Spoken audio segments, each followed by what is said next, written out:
प्रशासनामार्फत एक मोठ्या कारवाया राज्यात केल्या जातात, त्याच्यात मुंडेंचा खूप मोठा प्रमुख आहे. काय सगळ्या त्या आंदोलनाच्या ज्या कारवायाकडे कसं पाहता, काय समर्थन असतं? आणि चांगलं आहे ते या तुकाराम मुंडे साहेबांनी जे धडकेबाज कारभार सुरू केला आहे, अरे ते चांगलं आहे ना.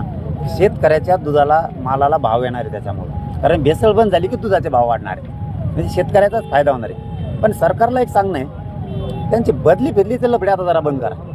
तिथं जरा होते जरा, त्यांना जर बरेच दिवस राहील ना भेसळ करणारा नीट करतील ते, पुन्हा त्यांची बदली करायच्या भानगडीत पडू नका. नाही सरकारच्या मागं लागा बरं का मी, तुम्ही जर त्याच्या बदलीच्या भानगडीत पडले. काय नेमकी भूमिका पुढच्या आंदोलनाची त्याच्यातून ठरणार आहे तुम्ही? मला नाही वाटत आता सरकार आंदोलन करू दे, मला वाटत नाही असं. कारण ते आता मला वाटतं 22 तारखेला सातारा संस्थांच्या गॅजेटियरवरती अहवाल मागवला आहे, त्याच्यावरती चर्चा करतील. आणि कोल्हापूर संस्थांचं गॅजेटियरसुद्धा येतील. श्रीमंत शिवराजे महाराज साहेबांचंही म्हणणं होतं की हे गॅजेट गेलंच पाहिजे. मग मी भेटीलाच त्यांच्या चाललो आहे, गॅजेटविषयी चर्चा करणार कोल्हापूरच्या.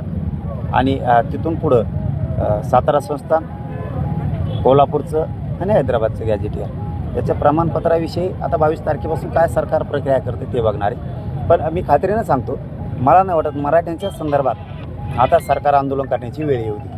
सरकार सकारात्मक आहे सरकार थोडक्यात. हो हो, सध्या तरी आहे.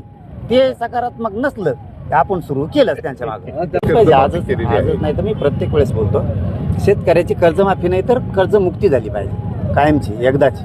म्हणजे काय होईल की त्यांना वारंवार आत्महत्या करण्याची वेळ येणार नाही. तुम्ही एकदाच कर्जमुक्ती करा आणि शेतीमालाला भाव द्या. पुन्हा कर्जसुद्धा शेतकरी कधी काढणार नाही. हे आजच नाही तर आपण अनेक वर्षापासून बोलतो, आणि आपण तो शेतकऱ्याचा मुद्दा हातात घेणार आहेत, परंतु आरक्षणाचा विषय संपल्याच्या नंतर. कर्जमाफी झालेली आहे, त्याच्याबद्दल तुमचं काय म्हणणं? त्याच्यावर समाधानी आहात का तुम्ही? सरकारने मी समाधानी राहून काय करू? शेतकरी पुत्र म्हणून नाही, शेतकरी कुठला समाधानी राहणार आहे साहेब? तिथं मालाला भाव नाही आहे, ते माल फेकून द्यायची वेळ आली रस्त्यावरती. नाही लावले असतील ते तेवढे कलाकार आहेत, एक थोडंच काही पोचू देणार नाहीत एवढे कलाकार ते आहेत. परंतु तितक्याच ताकदीने शेतकऱ्याने पण उठलं पाहिजे, त्याच ताकदीने शेतकऱ्यांनी सुद्धा उठलं पाहिजे. मी ते शेतकरी आंदोलन आहे म्हणून जाता जाता पंढरपूरला भेटतो. माझी तर मुक्तीची कर्ज मुक्तीच पाहिजे, त्या माफीनं काहीच होत नाही. मग निकष आले, पुन्हा निकष आले, आणि जे पैसे फेडतेत त्यांचा प्रॉब्लेम होऊन चालला याच्यात. ज्यांनी कर्ज घेतलंय कधी फेडलं नाही त्यांना माफ व्हायला लागले, आणि काही शेतकरी असे आहेत की ते सातत्यानं कर्ज घेऊन फेडतायत. त्यांचं काय? सरकारला काही बोलणार आहे का तुम्ही, काही सांगणार आहे का? कर्जमाफी नेमकी अशी असली पाहिजे किंवा अशी करा? नाही, मी मग ते जी आर वाचल्याच्या नंतर बोलन. बघा मी मीडियाला तुम्हाला माहिती आहे कधी खोटं बोलत नाही, मी ते वाचलंच नाही. हाही शेतकऱ्याचं आंदोलन, आपण गेलं पाहिजे. आपण शेतकऱ्याचे लेकर आहेत म्हणून आपण